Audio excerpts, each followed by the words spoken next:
Hi, everyone. Good morning. Hi, thanks for coming.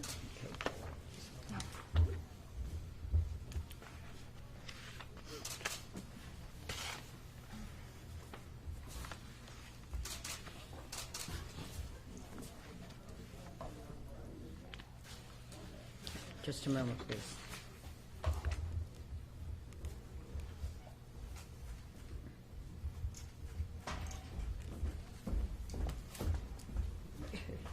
All right, thank you.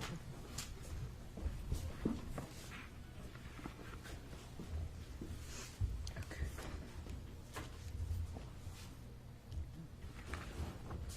That's where Jacob.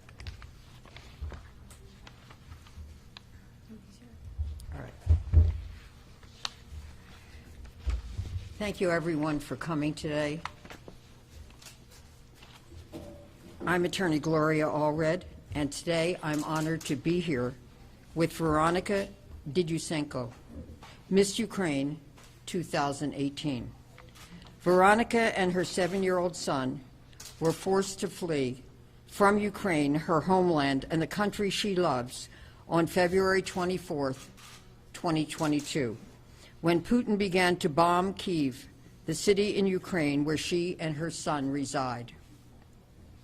I first met Veronika in January of this year, when she reached out on the internet to meet me to discuss an important issue affecting women around the world. She then came to my office in Los Angeles in January for a meeting with me to discuss how we could take action on a women's rights issue. Veronika is deeply committed to working on women's rights issues, and we decided that we would meet again today, March 8th, International Women's Day, to have a press conference and to take action on the issue that affects the condition and the status and the rights of women. Of course, that decision was made before Putin began his horrific and unjustified war on Ukraine and its citizens. When the war began last month, I reached out to Veronika, who was home in Ukraine.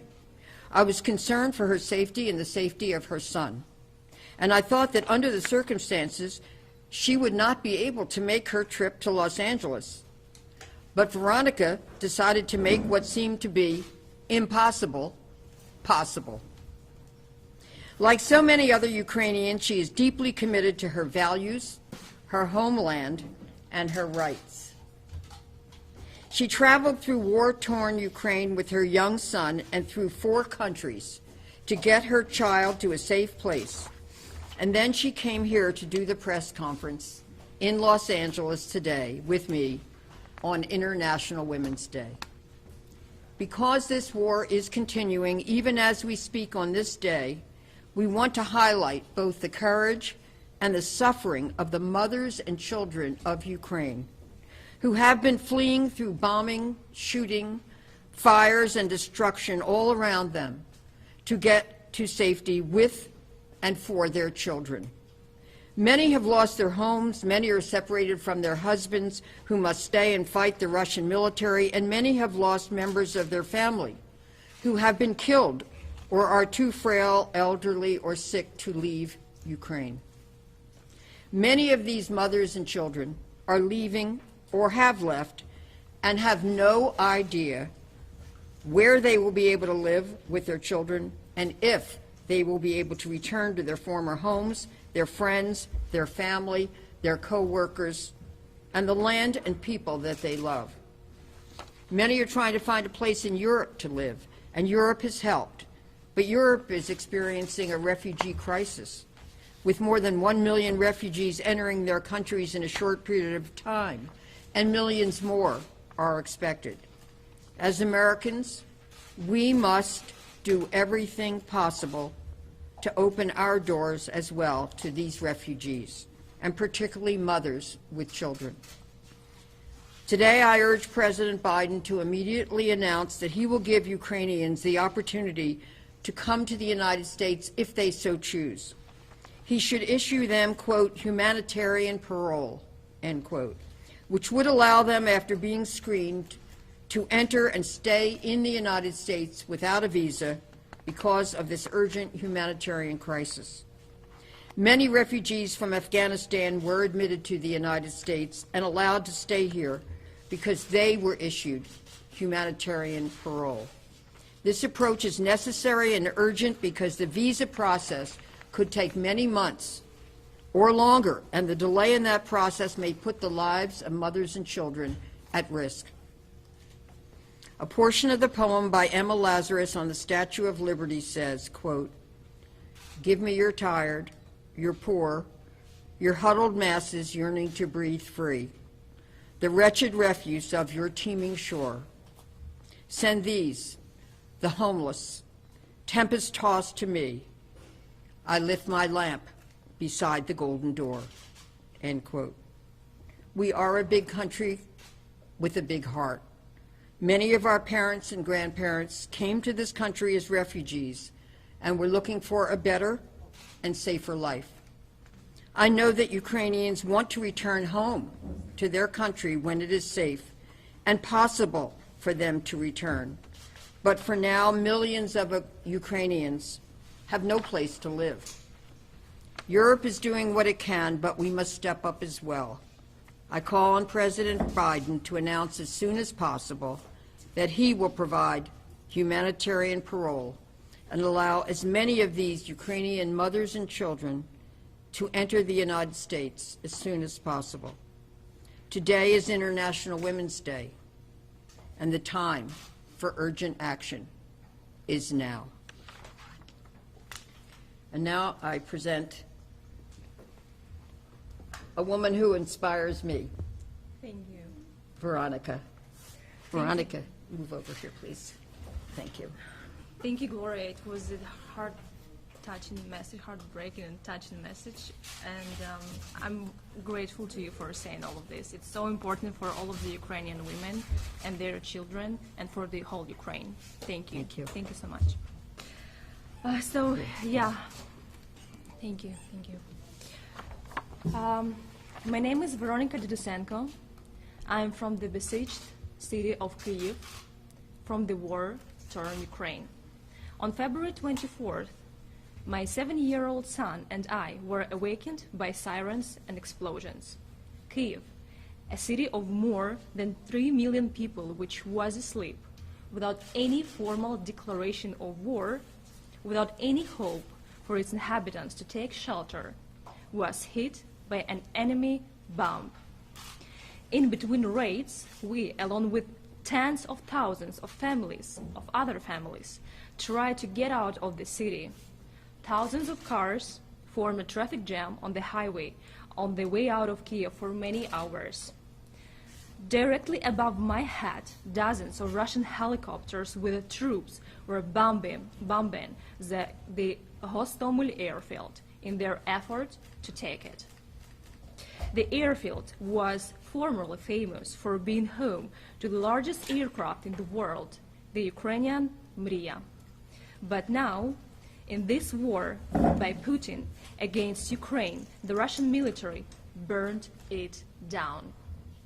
Today, however, that airfield is famous because a handful of 18, 19-year-old Ukrainian boys, conscripted soldiers, stopped the so-called unstoppable Russian special forces.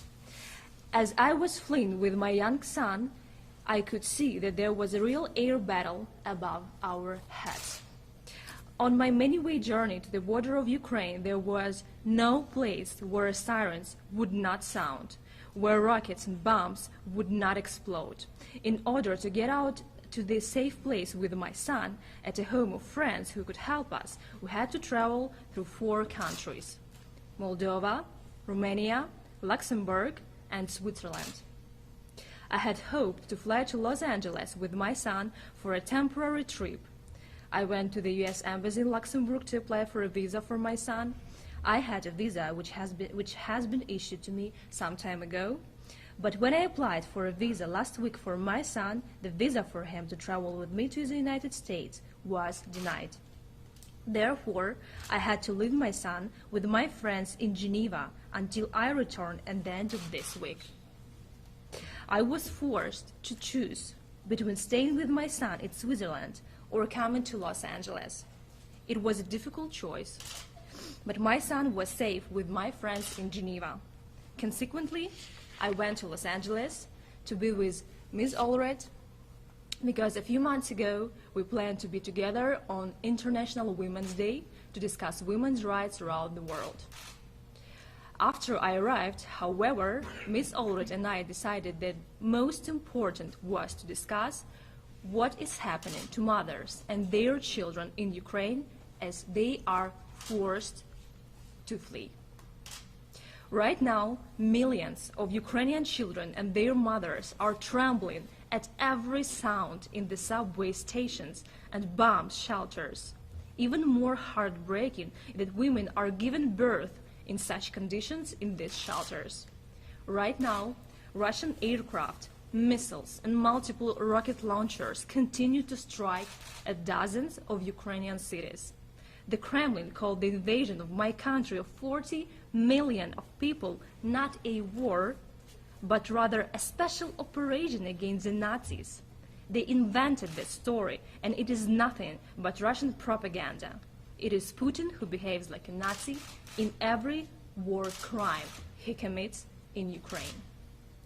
Putin said he would not bomb civilian targets, but then why did he bomb the maternity hospital of Zhytomyr city, the orphanage in the city of Vorzel in Ukraine, the kindergarten in the urban village of Stanitsa Luhanska in Ukraine, the school of the Ukrainian city of Okhtyrka, the university in the city of Kharkiv, and the hospital in the city of Chernihiv in Ukraine. I don't have the latest figures, but this past weekend, 34 hospitals have either been fully destroyed or damaged to the point of having to shut down. Putin's military attacked the citizens of Mariupol and Irpin, who were being shot at as they tried to evacuate using an agreed-upon humanitarian corridor. Looked at the museum of the Ukrainian artist Maria Primachenko, burned down by the invaders in Ivankove. Where the Russian soldiers pass, there remains a strip of fires, looted shops, pharmacies, and broken ATMs. And of course, the shooting of the largest European nuclear power plant in Zaporizhia, the shelling of the experimental nuclear reactor in Kharkiv city, and the holding hostage of Chernobyl workers without letting them have access to the storage of nuclear waste there, puts not only Ukraine, but Europe and the whole world into the danger of the threat of a new nuclear catastrophe. And most importantly, Putin does not hide his goal, which is the eradication of everything Ukrainian and of Ukraine itself. The leadership of Russia, the Russian president himself, has repeatedly called our country a historical mistake. In 2014, 8 years ago, hundreds of thousands of Ukrainians came out to the Independence Square of Kiev and said no to President Yanukovych, who instead of the promised association agreement with the European Union was preparing to give the country to Russia, having paid with more than 100 lives within one. Unfortunately, though, we were not able to stop the occupation of Crimea and most of the Donbass. However, for all these long 8 years of war, students, managers, IT workers, and all Ukrainians have been learning how to fight. Therefore, the new Russian invasion in 2022 was met by a completely different country. Ukrainians now have a steel will and courage which was straightened because of Putin's actions against our country. From the very first days of the Russian invasion, the myth about the invincibility of Russians' weapons and about the effectiveness of their military strategy was debunked. Not only professional soldiers are fighting. In addition, hundreds of thousands of civilians, men and women, have signed up for the territorial defense. And where they don't have the organized territorial defense, the inhabitants of villages and cities, unarmed, stand in the way of the tanks' columns of the invaders. In the first week of the war alone, 2,000 civilians were killed. Over 100 children have been killed and more than 800 have been injured. As President Zelensky said just today, the day before, in the besieged Mariupol, where the Russians have been promising but not opening humanitarian passages for several days, the first child died of dehydration. Also among the fallen heroes who defended Ukraine, there are women. I will name just a couple of names. The first Ukrainian fighter pilot, Natalia Barakov, and volunteer veteran, Irina Svila. Over 2 million Ukrainians are forced to leave their homes. Besieged by the Russians, but stubbornly fighting, cities are on the verge of a humanitarian catastrophe. But they are not giving up. In the occupied cities of Kherson, Melitopol, Novakakhovka, and other cities, people are going outside to protest daily, despite bullets flying over their heads. Ukrainians absolutely have the courage to defend their land and homes, but in order to stop the endless attack from the east and north, they are in desperate need of weapons and ammunition. We will fight for our freedom and yours. We will fight and we win. We appreciate and thank our allies and friends for their help, not only governments, but hundreds of thousands of regular people and celebrities. Everyone is helping however they can. Those remaining in Ukraine need this help the most. Those who are under fire from the Russian fascist bombs are begging our allies to close the skies over Ukraine. Unfortunately, their pleas are falling on deaf ears in Washington and Europe, just like the warnings of Putin madness over the past 8 years. We're fighting for our land and our freedom. Glory to Ukraine. Slava Ukraini. Thank you. Thank you. Thank you. We are now going to show you a short video that Veronika took, and also some photos of her journey with her son from Ukraine. So, do we have the monitor to show? Oh, here. Yes. Yeah. Вот просто летят военные самолеты на границу. Вот это видно.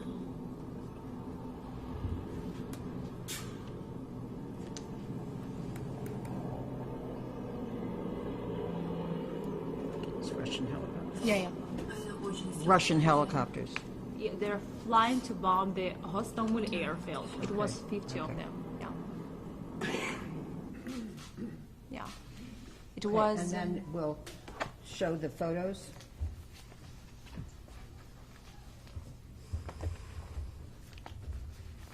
Yeah, it just. Okay, so I explain. Yeah. Yes. Okay, go ahead. You can explain. So it's me and Alex when we just crossed the Moldova border, and I was so relieved that I could take my child away from the war, but it's at the same time it's a big pain that millions of kids are still in Ukraine. Okay, next. And the helicopters which were flying, we saw them once we just started leaving Kiev. It was 24th of February. It was, I think, like 10 a.m. or something like that, when the war just started. So this is Alex on the border of Moldova, just with his little luggage. So, yeah. Okay, next photo. Yeah, it's awesome plane, and Alex told me that, not me, but he's told to our friends when we arrived that Mommy took me away from Ukraine so that I don't get shot by the Russian military. So it's heartbreaking, yeah. Yeah, it's the same Moldova border. And it just us after we went through it, and it was like farmers or something. So we were happy to be alive. How old is your son again? He's 7. He's 7 years old, yes. Okay, so now we're going to take some questions, but before we do, we'd like to play the national anthem. Let's hold this.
Thank you. We're going to stand for just a moment, and then, okay, just hold this so they can see it.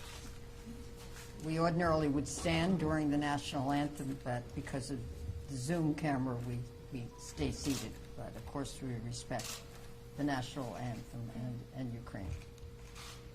Okay, I think now we can take some questions.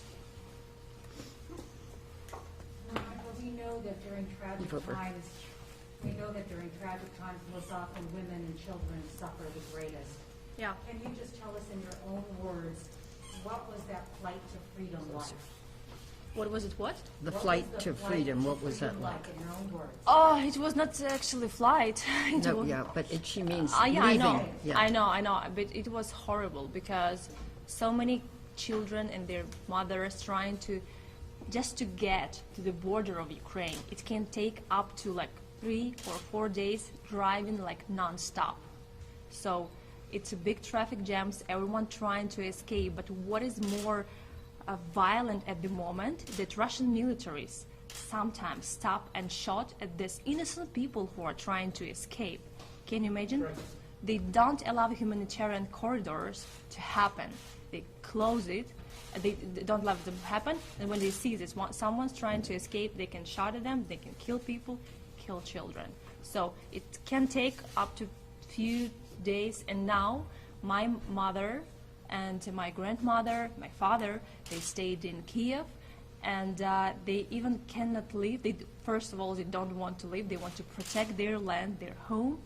But second of all, even if they decided to do so, they might be not able to get to the border. They might get killed by Russians. Yeah. I imagine your son was very scared. What did you say to comfort him? Oh, you cannot say anything good to comfort children while it's war. You just say the truth. He knows everything. He knows war happening. He knows that Russia invaded Ukraine. He understands it all.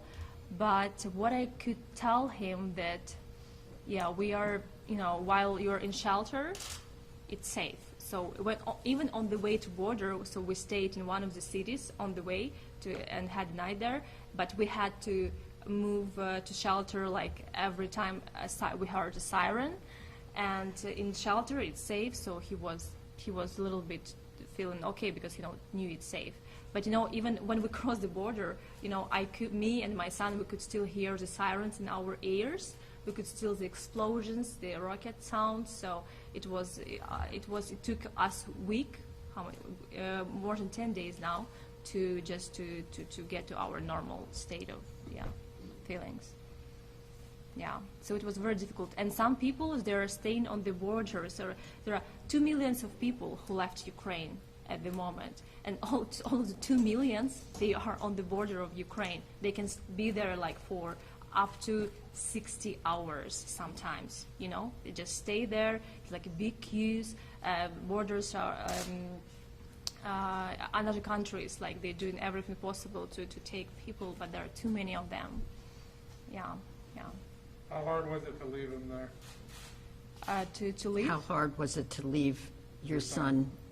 In Switzerland, it was heartbreaking because when I went to U.S. embassy, I was sure that they will provide a visa for Alex because he's my son. He's just 7 years old, but they said to me, unfortunately, we cannot do so. And I was broken because after everything he survived in Ukraine, now I had to leave him for just a few days when I'm here alone without me.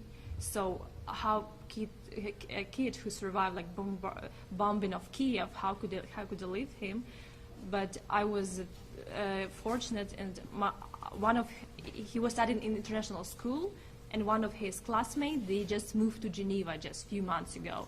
So he was happy to stay in Geneva while I'm in the US. But With his friends? With his friends, yeah, sure, with our friends, yeah.